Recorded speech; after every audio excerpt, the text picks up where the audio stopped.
Assalamualaikum warahmatullahi wabarakatuh. Perkenalkan kami dari kelompok 2 yang beranggotakan Bang Richard, Bang Surya, Rosiana, Bang Rafli, Rufaida, Dinia, Kamariska, dan Kak Arin akan mempresentasikan hasil diskusi kami tentang elektrika dan lingkungan medis rumah sakit, khususnya di Rumah Sakit Universitas Indonesia. Pada kesempatan kali ini, kami akan membagi jadi 3 bahasan, yaitu pendahuluan, yang kedua electrical medis yang akan membahas standar dan regulasinya, serta lingkungan medis yang juga akan membahas standar dan regulasi di rumah sakit. Rumah sakit sebagai penyedia fasilitas pelayanan kesehatan memiliki aspek-aspek atau komponen yang mendukung berjalannya suatu fasilitas tersebut. Salah satunya adalah electrical medis dan lingkungan medis yang mencakup pengelolaan limbah dan juga kesehatan keselamatan kerja. Dengan perkembangan teknologi medis, pengelolaan electrical medis menjadi suatu hal yang penting, di mana saat ini teknologi medis didominasi oleh teknologi yang memerlukan pasokan daya listrik. Dan juga pengelolaan limbah sebagai salah satu fokus utama di mana dunia saat ini sedang bergerak menuju efisiensi pengelolaan limbah. Oleh karena itu, perlu pemahaman terhadap regulasi dan penerapan standar di rumah sakit agar tercapai kepatuhan hukum, meningkatkan efisiensi operasional, dan mendukung praktik keberlanjutan di sektor kesehatan.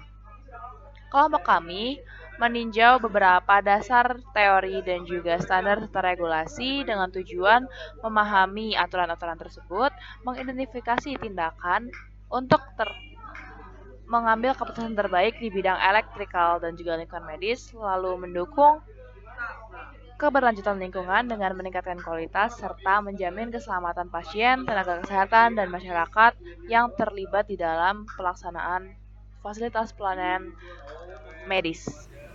Untuk yang pertama, kami akan membahas bagian elektromedis pada rumah sakit. Standar regulasi yang pertama adalah IEC 60601. Ini merupakan standar internasional yang memberikan persyaratan keselamatan dan kinerja dasar untuk peralatan elektromedik. Fokusannya meliputi keamanan listrik, yang bertujuan untuk mencegah risiko terhadap pengguna maupun kepada pasien. Yang kedua adalah persyaratan mekanik yang mengatur ketahanan terhadap kerusakan fisik. Selanjutnya adalah elektromagnetik, bertujuan untuk menghindari interferensi elektromagnetik. Standar ini telah menjadi acuan utama untuk peralatan-peralatan medis di berbagai negara. Contoh aplikasinya adalah produsen alat pemantau jantung harus dirancang untuk menghindari risiko kejutan listrik, kebakaran, atau kerusakan perangkat, serta memastikan perlindungan pengguna dan pasien. Pengujian dapat dilakukan dengan menguji kebocoran arus listrik, perlindungan terhadap gangguan radiasi elektromagnetik, dan penilaian risiko terkait dengan penggunaan alat dalam kondisi lingkungan yang beragam. Selanjutnya masih standar internasional yaitu NFPA atau National Fire Protection Association. Standar ini mencakup pengelolaan risiko dan keselamatan kesehatan, terutama dalam sistem kelistrikan medis yang bertujuan untuk mencegah bahaya listrik di fasilitas kesehatan. Selanjutnya adalah gas medis yang diatur untuk memanajemen distribusi gas untuk mendukung peralatan medis, dan juga kontrol lingkungan yang berfungsi untuk mencegah kebakaran dan proteksi dalam area medis. Untuk contoh aplikasinya, rumah sakit harus memiliki ventilasi udara untuk memastikan bahwa sistem distribusi oksigen medis terpasang dengan benar dan memadai. Dengan pengujian kebocoran, pengaturan kontrol tekanan, dan pemantauan kualitas udara di ruangan perawatan kritis. Standar selanjutnya adalah standar ISO 14971, di mana standar ini adalah standar manajemen risiko untuk perangkat medis, di mana memiliki 3 poin bahasan utama. Yang pertama, identifikasi risiko, di mana standar ini dapat mengenali potensi bahaya pada perangkat elektromedik, dan yang kedua adalah penilaian risiko dari perangkat elektromediknya itu sendiri. Dan di sini akan dilakukan pengukuran kemungkinan berserta dampak dari resikonya. Terakhir adalah mitigasi resiko. Setelah diidentifikasi dan dinilai, maka akan dilakukan implementasi langkah gimana cara untuk mengurangi resiko-resiko pada si perangkat elektromediknya itu sendiri. Sehingga standar ini itu sangat penting untuk memastikan keamanan perangkat medis selama perangkat ini dipakai. Contoh aplikasinya yaitu pada perangkat pacu jantung, di mana perangkat ini sangat sensitif terhadap elektromagnetik. Jadi, kalau misalkan dia terlalu dekat dengan perangkat medis lainnya, itu dapat mengakibatkan kegagalan perangkat jantung sehingga tidak dapat memompa jantung pasien, sehingga dapat menimbulkan penyakit pada jantung, bahkan kematian. Jadi, untuk menetapkan prosedur mitigasi di ISO ini bisa menetapkan sebagai desain redundansi atau alarm peringatan bagi pengguna apabila perangkat pacu jantungnya itu lagi bermasalah. Regulasi selanjutnya adalah Peraturan Menteri Kesehatan Nomor 43 Tahun 2019, di mana peraturan ini mengatur mengenai pengadaan, penggunaan, dan pemeliharaan peralatan kesehatan elektromedis untuk memastikan keselamatan dan kualitas layanan kesehatan di Indonesia. Dan peraturan ini membahas 4 poin pokok utama. Yang pertama ada pengadaan dan pemeliharaan peralatan elektromedis, di mana pengadaan dan pemeliharaan ini harus sesuai dengan standar keselamatan dan kualitas yang berlaku di Indonesia. Yang kedua, pengelolaan peralatan medis. Ini meliputi bagaimana cara menyimpan peralatan medisnya dan penggunaannya gimana, dan dokumentasi peralatan medis selama beberapa kali dalam sebulan. Yang ketiga, kompetensi tenaga medis dan teknisi yang menggunakan peralatan elektromedis itu sendiri. Di mana ini teknisi yang memegang peralatan tersebut harus memiliki sertifikasi terhadap perangkat medis tersebut, karena antara perangkat medis satu dengan perangkat medis yang lain itu berbeda cara penggunaannya dan elektronik di dalamnya itu juga berbeda. Yang terakhir adalah pengawasan dan penegakan hukum untuk memastikan kepatuhan terhadap peraturan ini. Jadi, apabila ada perusahaan, rumah sakit, atau layanan kesehatan lainnya yang tidak memenuhi standar-standar yang sudah ditetapkan di peraturan ini, maka akan diberikan hukuman sesuai dari Permenkes ini sendiri. Contoh aplikasinya, perusahaan yang bergerak untuk memproduksi dan mendistribusikan alat medis di Indonesia itu harus mengikuti peraturan ini dan memastikan bahwa produk mereka ini telah terdaftar dan mendapatkan izin edar dari Kementerian Kesehatan. Sehingga peraturan ini bisa dibilang udah mencakup mengenai standar teknis, prosedur sertifikasi, dan pengawasan produk alat kesehatan di pasar Indonesia. Halo, sekarang kita akan melanjutkan mengenai bagian elektromedis berikutnya, yaitu mengenai SNI 0402252000. Jadi SNI ini kan merupakan suatu standar internasional Indonesia yang mengatur persyaratan umum mengenai instalasi listrik atau PUIL di Indonesia. Nah, standar ini kan dapat digunakan sebagai paduan dalam merancang, menginstalasi, memelihara, dan juga dapat mengoperasikan instalasi listrik agar lebih aman, efisien, dan juga dapat memenuhi peraturan yang berlaku. Nah, jadi kan SNI ini kan sering merujuk pada standar internasional seperti kayak IEC atau International Electrotechnical Commission atau IEEE atau Institute of Electrical and Electronics Engineers. Namun telah disesuaikan dengan kebutuhan dan regulasi di Indonesia.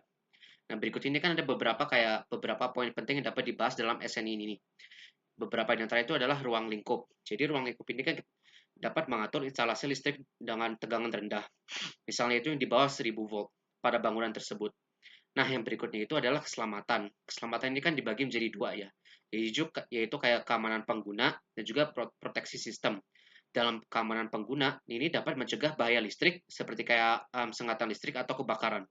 Nah, dalam proteksi sistem ini dapat digunakan untuk melindungi peralatan dari kerusakan akibat gangguan-gangguan. Nah, berikutnya itu adalah komponen instalasi.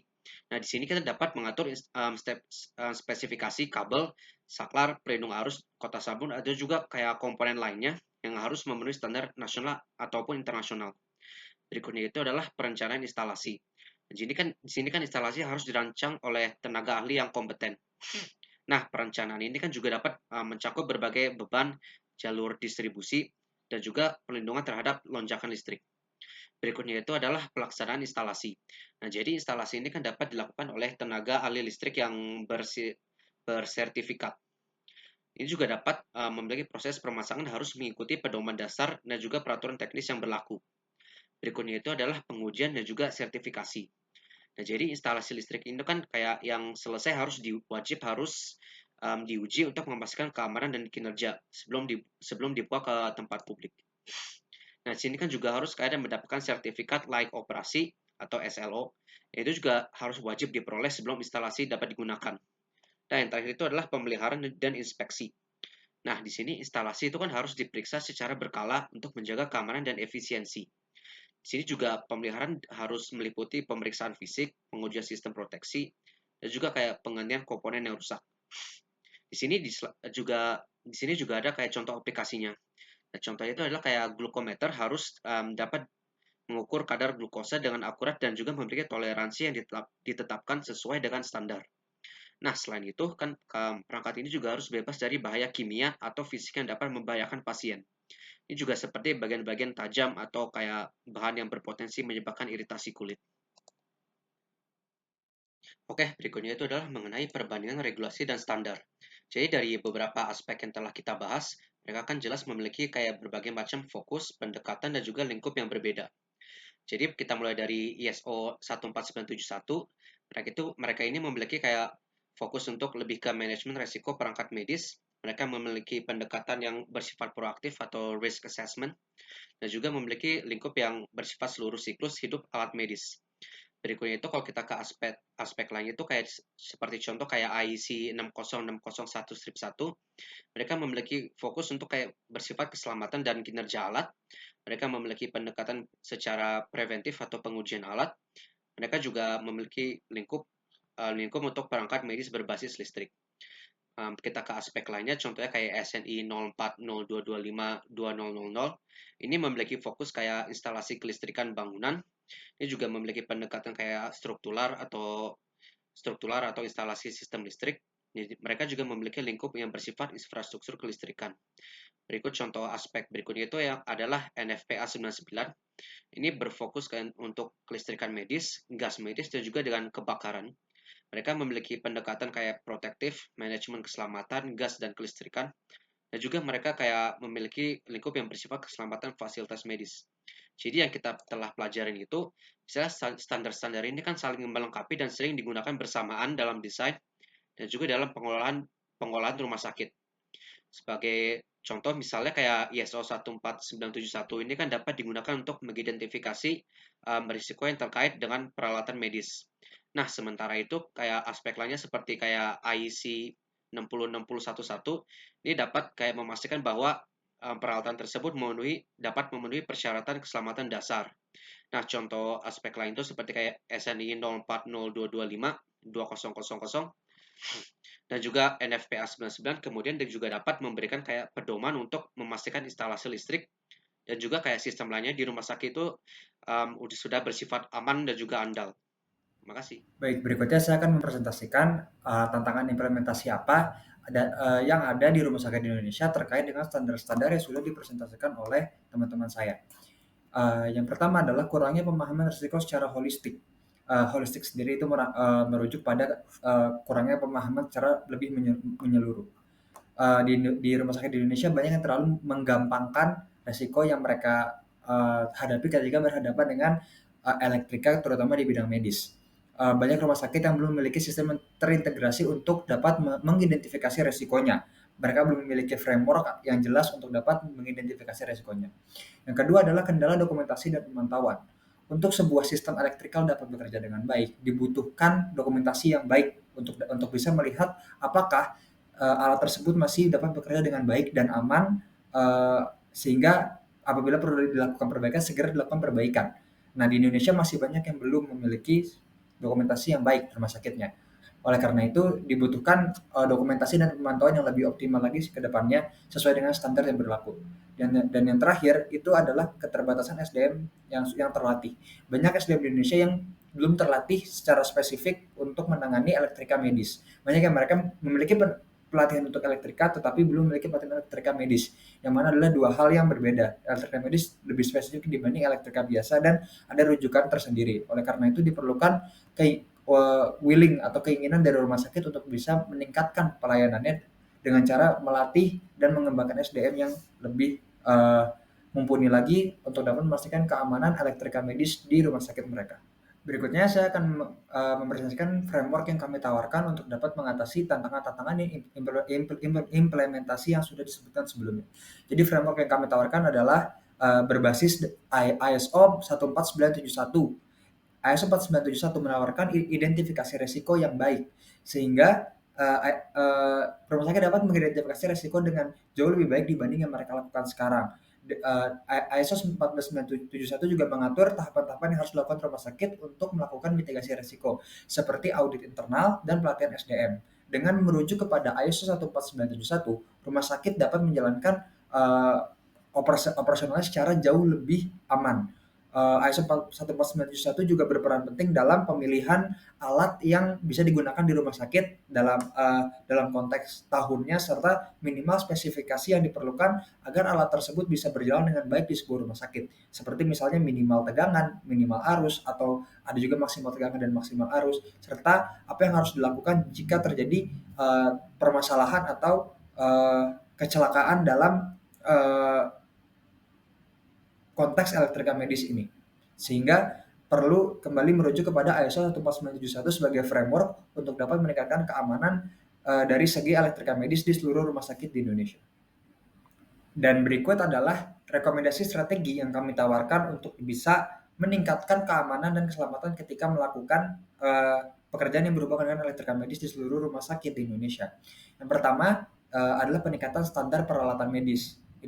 Ini meliputi adopsi standar internasional, penguatan sertifikasi lokal, dan kalibrasi berkala. Ini sangat penting karena alat yang baik atau standar yang baik itu sudah seperti setengah perjalanan untuk meningkatkan keselamatan elektrika medis di rumah sakit.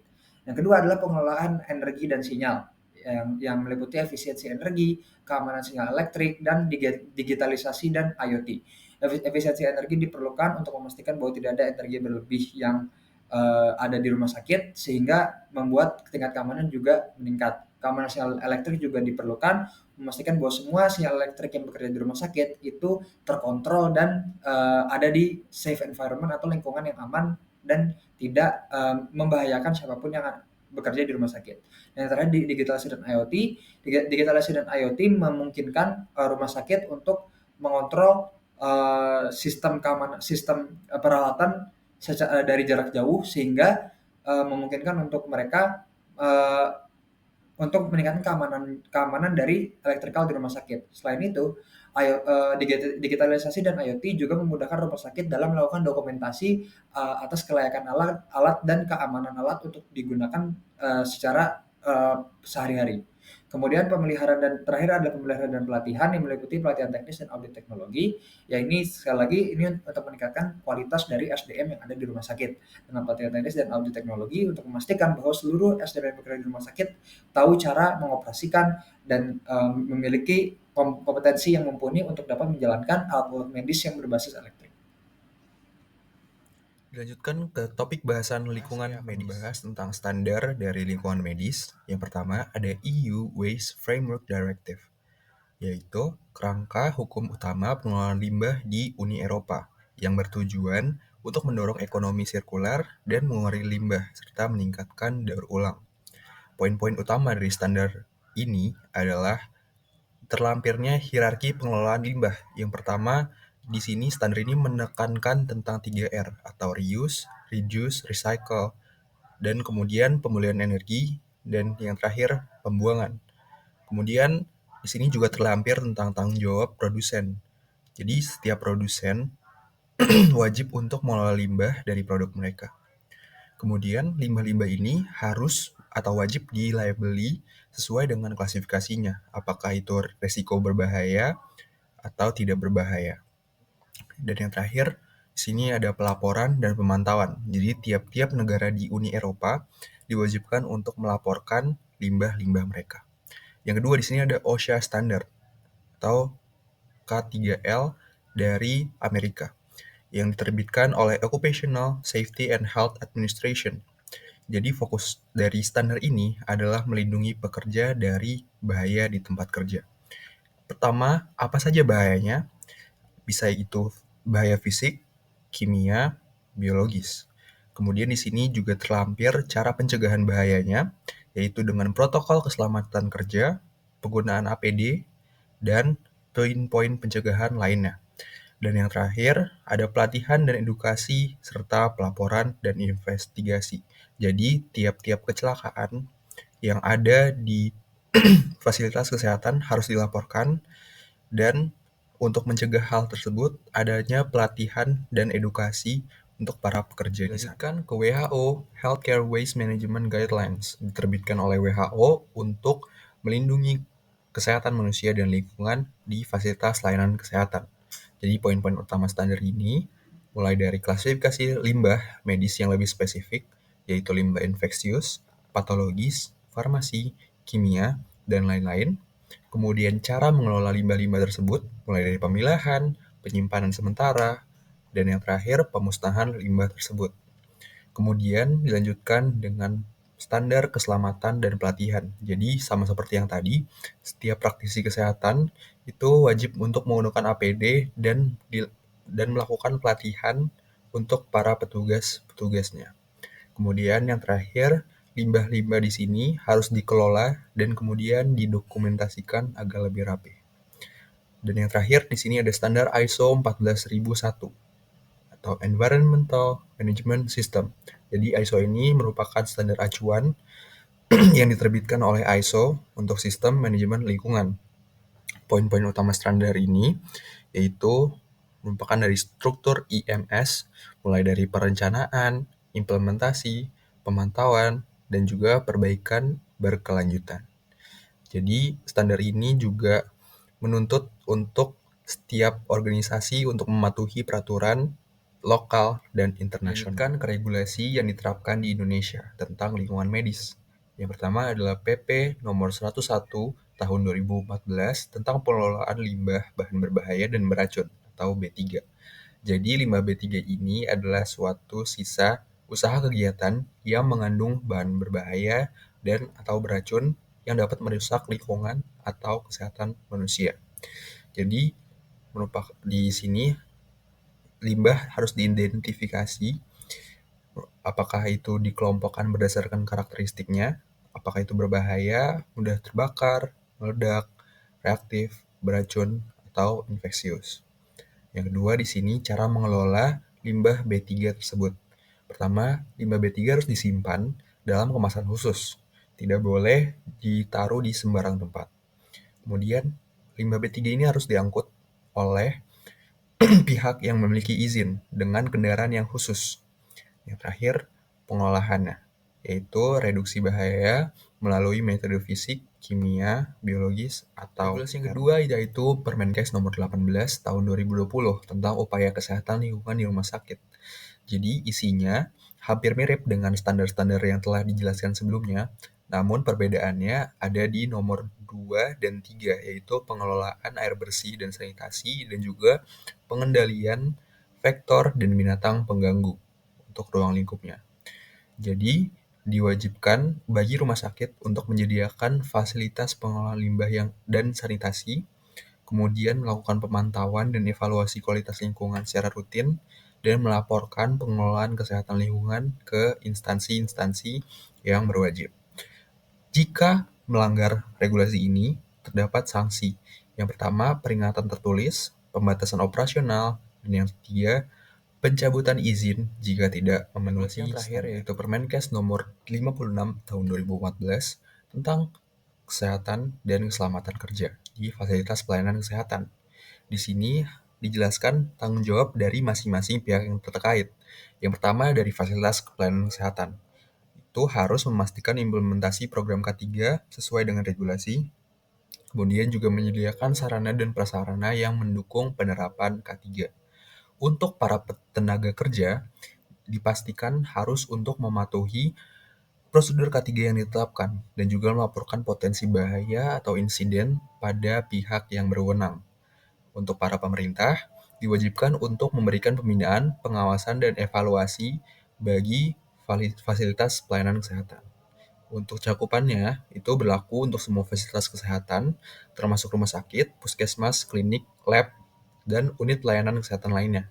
Jadi mengatur tentang tata kelola ketiga, tanggung jawab, dan prosedur pelayanan fasilitas pelayanan kesehatan. Selanjutnya adalah perbandingan standar dan regulasi antara internasional dengan nasional dari berbagai aspek. Yang pertama adalah kerangka umum.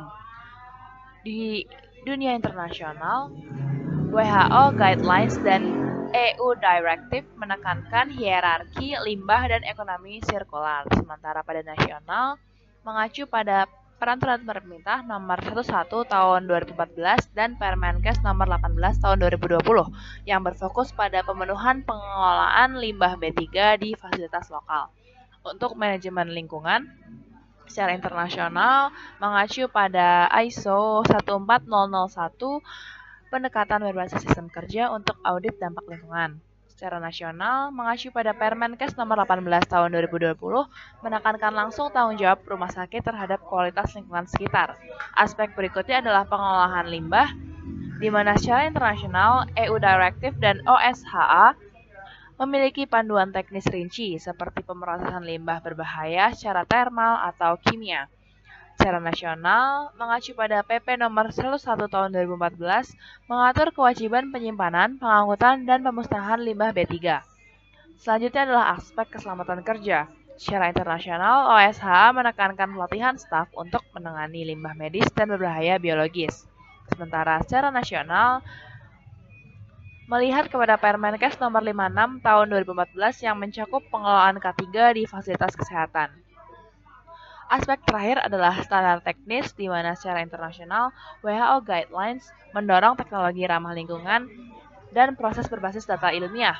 Sementara secara nasional mengacu pada SNI 192454-2002 memberikan panduan teknis spesifik untuk pengelolaan limbah rumah sakit. Selanjutnya adalah pengolahan limbah di Rumah Sakit UI, di mana di sini Rumah Sakit UI mengimplementasikan Permenkes Nomor 18 Tahun 2020 dan PP Nomor 101 Tahun 2014. Tempat penyimpanan sampah sementara atau TPS berada di Gedung Energy Center yang letaknya jauh dari Gedung Pelayanan Kesehatan. TPS yang tersedia terbagi menjadi dua, yaitu TPS khusus limbah B3 dan TPS limbah domestik. TPS limbah B3 di RSUI memiliki izin penyimpanan sementara limbah bahan berbahaya dan beracun atau LB3 nomor 658-11-0011-DPMPTSP-6-2020 dengan luas sekitar 36,34 meter persegi.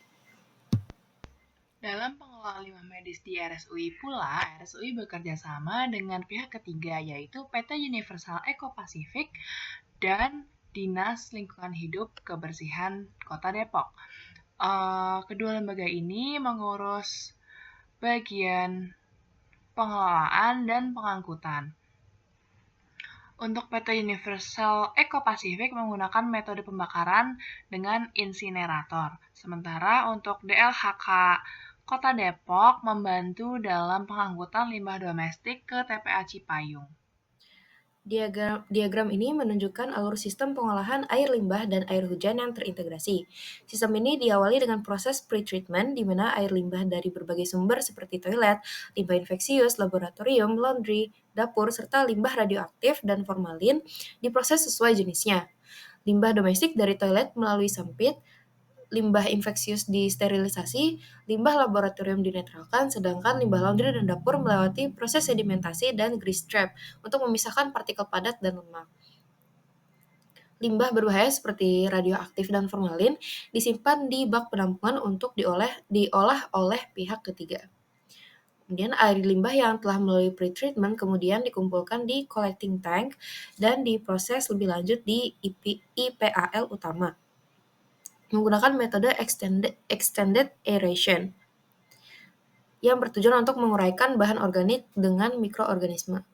Limbah domestik dari gedung parkir diproses terpisah di IPAL gedung parkir menggunakan teknologi aerobic baffle reactor. Selain itu, sistem ini juga memanfaatkan air hujan yang ditampung di raw water tank untuk disaring menggunakan sand filter dan carbon filter, sehingga menghasilkan air yang dapat digunakan kembali setelah melalui klorinasi dan disimpan di recycle water tank. Kemudian setelah pengolahan, air limbah yang sudah bersih dialirkan ke drainase dan akhirnya ke badan air, ke sungai ataupun danau. Sistem ini mengolah air limbah agar aman bagi lingkungan, memanfaatkan air hujan secara efisien, dan menangani limbah berbahaya dengan aman. Hal ini menjadikan sistem ini ramah lingkungan sekaligus mendukung pengolahan air yang berkelanjutan. Selanjutnya adalah implementasi Permenkes nomor 56 tahun 2014 tentang kesehatan dan keselamatan kerja atau K3 di fasilitas pelayanan kesehatan. K3 ini sebetulnya mencakup banyak aspek, bahkan penerapan elektrika medis merupakan salah satu penerapan K3. Nah, yang di-highlight di sini adalah Universitas Indonesia atau tepatnya RSUI sudah mengimplementasikan K3 di bagian bencana, di mana bangunan RSUI mampu tahan gempa hingga kekuatan 9 skala Richter. Kemudian RSUI juga giat melaksanakan kegiatan edukasi dan pencerdasan tentang bencana ini.